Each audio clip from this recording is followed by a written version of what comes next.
Hello, you wonderful people, and welcome to another episode of Crime Centric. It's being a show where I talk about crime dramas that I watch. For today's episode, I'm going to talk about the latest episode of Ray Donovan. So, basically, I do know the title of this episode was Marisol because it dealt heavily with the whole Hector and Marisol thing.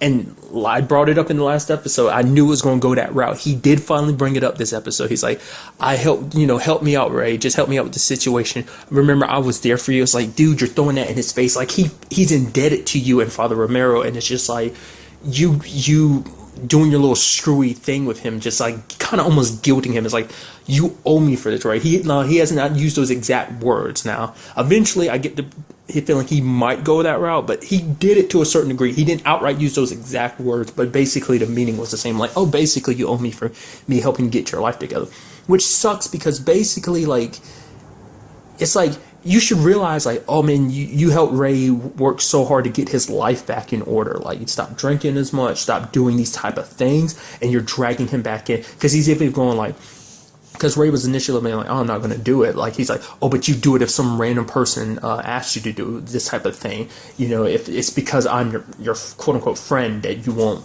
do this for me. It's like, dude, he's trying to be a better person. Because of you helped him become a better person, and you're basically spitting in his face, being like, no, it doesn't matter. I want you to go back to being the old Ray when it benefits me most. It's like, I get it. He's in a very tough circumstance, but at the same time, because what she's about to do, because basically she's about to out him. She talked to basically a news network or whatever. She's basically about to out him about their whole relationship. Which, I'll get to that in a second, but it's just like, why would you do that? You're basically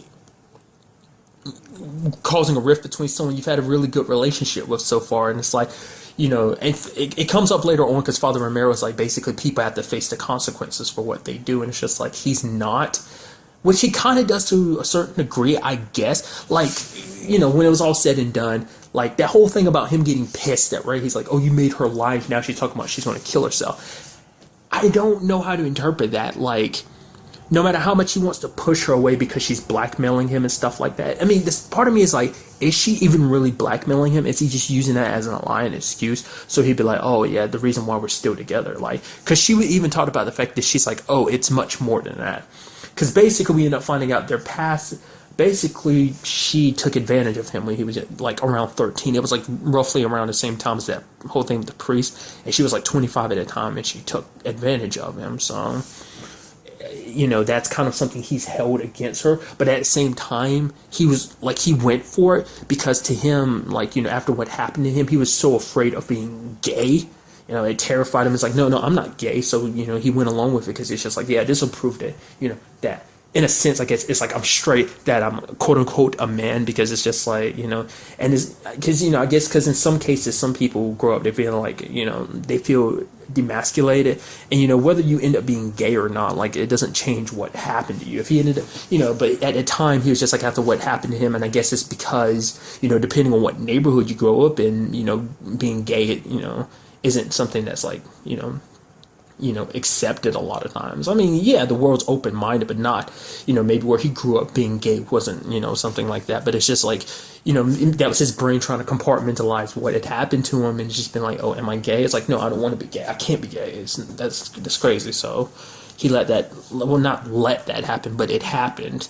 And it's a shame because, like, it's hard to, like, it seems like he still cares for her in a sense of like, because she brought up, it's like, oh yeah, like our relationship is much more than that. Like, it's not like that, it's much more. So I'm guessing, like, just as much as she kind of needs him, he needs her too. And it's just like, to me, that was reflected in the way he was acting. He was like, yo, you did all this. It's like, you put Ray in that position. You told him to do what he normally does. And it's not his fault that she goes off threatening to kill herself because, like, because he made her lie. It's like, you wanted her not to tell the truth anyway. So it's like, why are you jumping on Ray to doing what you told him to do, make her not talk? It's like, she was going to anyway, and so he convinced her just to lie. I guess the point was to make her not talk. The fact is that she had to lie. It's just like, I don't know. makes me wonder. It's like because the truth be told is, I get the feeling Hector doesn't know exactly what it is that he wants, because it does seem like maybe he wants to be with Marisol, but because of the whole like being half siblings thing, it kind of like it's a taboo, and if it got out, it'd ruin his career. But I did want to point out, because the fact of the matter is, at the very end of the episode, when he's doing his boxing match, he ends up letting himself sit in there and get beat up. Now, I don't know how to interpret either. He was like super distracted by the whole like, oh, her threat to kill herself, or it's because he wanted to punish himself for like turning against her, because in his mind he turned against her. Maybe he wanted to punish himself, so that's why he stood there and kind of, he wasn't like really fighting back. He was knocking gloves with the dude, but that was about it. He wasn't doing anything. Like, he really wasn't put up on any much of a fight at all. So I'm guessing he wanted to punish himself. And then we had the whole Father Romero trying to talk to Ray, like, yo, don't do this. Don't do the things you're doing, because in this episode, him and Lena kidnapped her, which I really like that. I'm surprised, like, she was able to, like, kind of do what she did. She, like, punched Lena in the face. I guess Lena got kind of caught off guard. I mean, her brother is a boxer, but, you know, I don't really know if he's really, you know, taught her anything, or whether she just did it on reflex, but she just like knocked Lena down, and her nose was bleeding. She's like, cunt. Then Ray got kicked in the nuts, and then finally Lena had to come and tase her, so that was pretty interesting. But it also seems like Father Romero didn't want him to do all that, because Father Romero sees him doing what I said exactly was going to happen, fall back into old habits, because even to the point Ray's kind of rationalizing, be like, yeah, I did it, but he's like, you know, it was for the right reasons. I had to help out Hector. It's like kind of one of the, like, it's kind of one of those, does the ends justify, do the means justify, the end justifies the means. I just kept screwing that up in my head. Basically, was he doing the right thing? He was thinking he was doing the right thing because he's helping someone out, but you can tell Ray still had reservations about it, because at the same time, he promised to stop lying to his family, and he kind of had to lie to them about the whole situation. So he even lied to Father Romero, but granted, Romero ended up finding out because Hector ended up telling him. I think that was the case. But it's just like, you know, he's like basically saying like, eventually, you know, you're sitting here acting like there will be no consequences for everything, but, you know, you're just basically, essentially, I can't remember his words, essentially being like, you'll get swallowed up in, you know, in all this destructive, like you're going back towards a more, that destructive view that you were before we met up, you know, you should, you know, confess, you know. But it's like, even Ray kind of gave some BS answer, being like, oh, maybe God wants me to do the job I'm doing. It's like, no, you're just saying that because you want some kind of justification for doing what you're doing. It's like, you don't want to, but it's like you're kind of, maybe that's kind of the struggle inside of him. It's like, part of him is like, I'm doing this for Hector, but the other side of him, maybe he's thinking like, maybe it's just because I like doing what I'm doing, and this makes me feel better, and it's something I'm used to. It's easy to go like, oh, like keeping up with something that's new.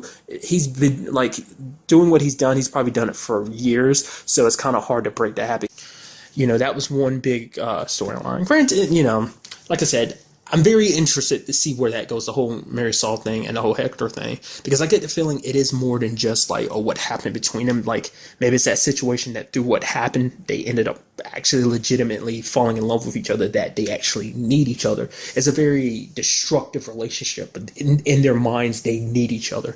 They kind of complete each other, and maybe that's going to be storyline later. Because we did find out that Marisol did kind of get messed with when she was younger, so she kind of like, it's one of that situation of like, oh, once you do, you know, people that are molested tend to end up molesting. It's just, it happens sometimes, not all the time, you know, because I mean, Bunchy was worried about it, but you know, he's one of those cases where it doesn't happen, but you know, it does happen. So, you know, I guess,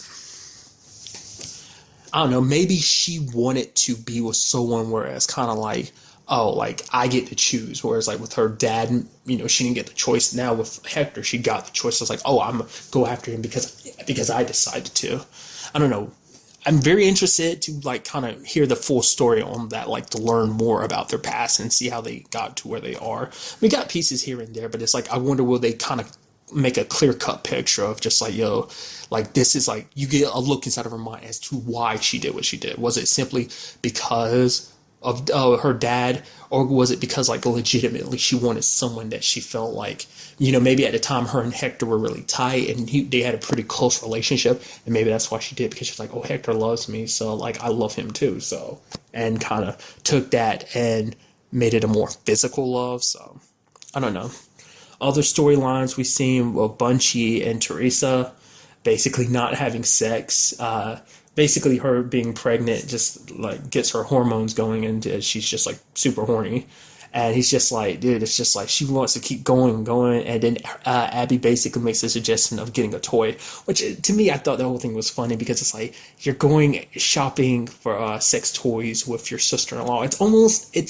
In-law is kind of like a stretch, but still, it's like going shopping with your sister. Like, to me, that'd be weird. Searching for a sex toy for my wife with my sister. Granted, like I said, in-law, but still, it's still kind of the same thing. So that was very interesting. I did love that basically he ended up fighting that dude, like almost fighting that dude. It ended up being like Teresa's cousin or something. It's like, that's what he gets for listening to Daryl. Never listen to Daryl. Daryl always ends up instigating a starting crap, and it's just like, I bet you he didn't apologize for getting that crap all started. And Bungie says, like, oh yeah, there's like a whole bunch of porn sites like reserved for like stuff like that. Girls pregnant, big, and lactating and stuff like that. Big boobs and lactating, so... I don't know. And then you also have Connor. Like, is it me, or does he kind of get like a little douchier every season? Because it's like this season he's really douchey. He's just like, yo, we should go over there and we should mess him up. It's like, calm the hell down, kid. Are you like, what's up with you? Like, because each season he kind of gets in more and more of a hard ass. He kind of turns a little more into his dad a little bit.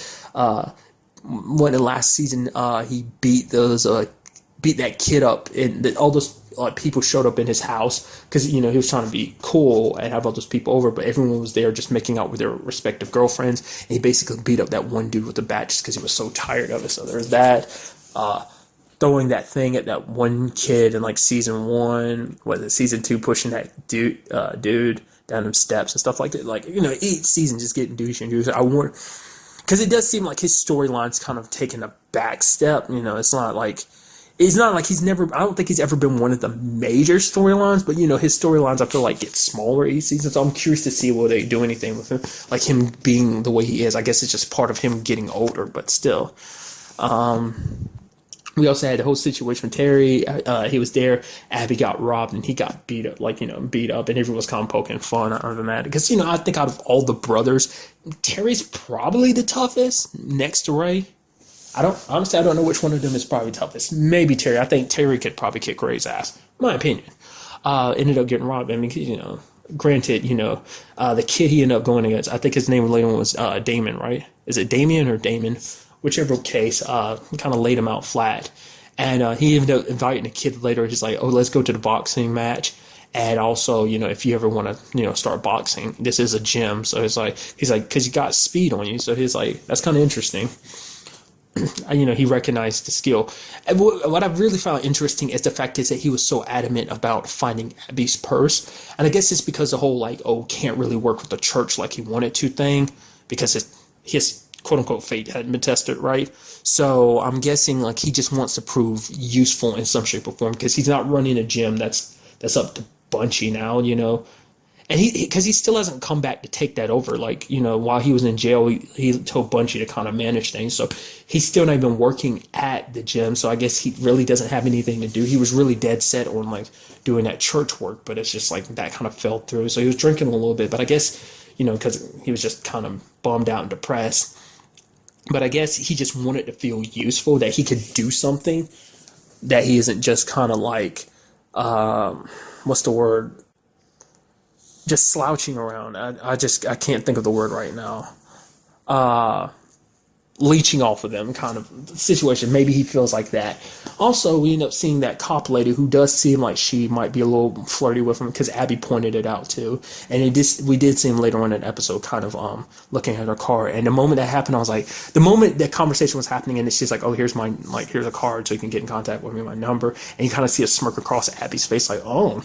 And that moment, I was like, okay, here we go. A repeat of the whole Francis thing. So, granted, if it happens, I hope it ends better than the whole Francis situation. I mean, granted, the whole him and Francis thing, it had its ups and downs. Her being married, having a kid, lying about it. Then the whole situation of oh, what happened to that priest? And oh, you went to jail because you tried to rob someplace because you wanted to kind of prove yourself as a man to get the money rather than using my money to start our new lives together. That type of situation. So That was actually the kind of last time we saw her. She hasn't made. I don't know if I'm curious. Will she make a future appearance this season? Like, maybe they find their way back to each other, or are they through? I get the feeling that maybe they might be through, but you never know. Maybe when he starts kind of getting close to this police lady, Frances comes back into his life. Maybe throwing stuff at him like, oh, you might want to be careful about getting so close to her, considering the way your family is. Your family is a bunch of criminals. You got a lot of skeletons in the closet and stuff like that. And speaking of police, we had that detective lady bringing Mickey back. We ended up finding out, her, and Mickey kind of bond a little bit. I mean, on his side of things, because he ended up finding out she had a daughter that died, and, Mickey being in the same situation with Bridget. That kind of talked a little bit. He's like, my condolences, I really mean that. It did seem like he was leading that conversation just so he could find some way he could, get her to open up so he can make her feel sympathetic and kind of worm his way out of the situation. I don't know. Luckily, Ray was able to, strike a deal. He got the guy she was looking for, exchanged for Mickey, and she's like, don't ever let me see your dad's ugly mug in his town again. So shipped him off. And he's left for now. So, but Mickey's Mickey. So either he's, he goes back to that casino, gets stuff started, and eventually that crap is going to lead back to his family, lead back to Ray and them. There was that one particular guy that was staring at Ray, because basically the people they got into bed with last season, the ones that basically they all killed, and they basically framed that dude that the detective wanted for all those murders, basically putting his fingerprints on one of the guns. I'm guessing, because remember that was still a thing, that was threat still applies. Oh yeah, even if you kill us, your family's not going to be safe. We'll come after you, we'll come after your family, come after your children. One of those guys was kind of eyeballing Ray, and Ray kind of looked back at him, so I'm thinking they're keeping an eye on Ray because they know about him, so... but I get the feeling Mickey's going to come back. He's definitely going to come back. Whatever trouble he's going to get into is going to follow him and make its way back to them. We still have Abby still not telling anybody about anything. She did kind of have let's get away, Ray. And Ray's like, I don't really know, man. I got work. Once work slow down, we'll go back to that place that we went to in the past. And she's like, when will that be in 60 years? Because in her mind, she's just like, time is running out. She doesn't know how far this will go, how long she'll have to live. So she kind of wants to just spend time with him, especially because she kind of, in a way, got him back after all this time. It's it's been a little while and we're kind of finally in a good place. But she still hasn't told him, because I guess she just hasn't found the right timing yet in her mind. I get the feeling it's going to be one of those things that kind of just comes out. It's not I casually just tell Ray. It's in the heat of an argument about some stuff that he's doing and stuff like that. And then he ends up finding out that way. She blurts it out. Or, it might be a family argument and then she blurts it out. Because, I guess another reason why to keep it quiet is because she's also trying not to worry Bridget. Because, she's barely got Bridget back in the house. So she doesn't want to kind of worry her too much. It's I want Bridget to come, her and Ray kind of agree on this. Because Ray was just you come if you come back home when you're ready. You don't have to, I don't want to make you feel like you're pressured to just... take things at your own pace. We'll go at it slowly. She did say that her life is different now. It makes me wonder, what does that mean? We don't really know exactly what she got up to ever since she left at the end of last season. Between then and now, it's we don't know what she's really been up to, what she's gotten involved in. So that might be trouble around the corner. I don't know. I like to give her, I want to give her the benefit of the doubt. No, there's no way. But you never know. Be interesting to see that, Dad's kind of had to bail her out of situations in the past, so. But a very good episode all around. Just a lot of questions about how things are going to proceed. Like I said, the whole, Ray's situation, what's he going to do with himself now? He's finding himself back to doing what he was doing before, and he was trying to walk away from that. And this whole situation, Hector, Marisol, just all around, very good episode. But that's really all I want to talk about in this episode. Till the next time we meet, be happy, be safe, love life to the fullest, and enjoy it. Good day and goodbye.